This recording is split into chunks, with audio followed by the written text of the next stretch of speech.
آخرت 7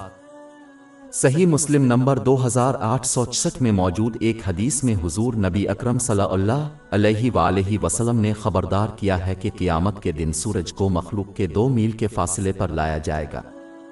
اس کی وجہ سے لوگوں کو ان اعمال کے مطابق پسینہ آئے گا جو انہوں نے زمین پر اپنی زندگی کے دوران کیے تھے۔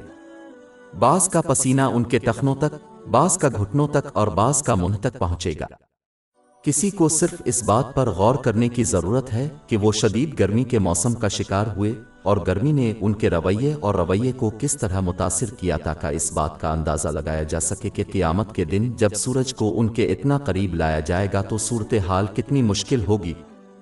اس سے معلوم ہوتا ہے کہ جو لوگ اللہ سبحانہ وتعالی کی اطاعت میں پوری کوشش کرتے ہیں، اس کے احکام کی تعمیل کرتے ہوئے، اس کی ممانعتوں سے اجتناب کرتے ہوئے اور تقدیر کا مقابلہ کرتے ہوئے رسول اللہ صلی اللہ علیہ وسلم کی روایات کے مطابق صبر سے کام لیتے ہیں،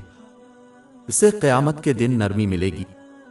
لیکن وہ لوگ جو سست، آرام دہ اور ان نعمتوں کا غلط استعمال کرتے ہیں جو انہیں زمین پر اپنی زندگی کے دوران دی گئی تھیں، قیامت کے دن ان پر بہت زیادہ دباؤ ڈالا جائے گا۔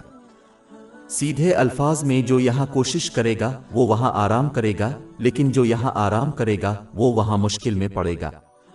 جس طرح لوگ اس مادی دنیا میں سخت کوشش کرتے ہیں تاکہ وہ آرام دہ زندگی حاصل کر سکیں اور آرام سے ریٹائرمنٹ بھی حاصل کر سکیں، حالانکہ ریٹائرمنٹ کی عمر تک پہنچنا گوارا نہیں ہے، مسلمانوں کو اس دنیا میں اللہ تعالیٰ کی اطاعت کرتے ہوئے اس سے بھی زیادہ محنت کرنی چاہیے۔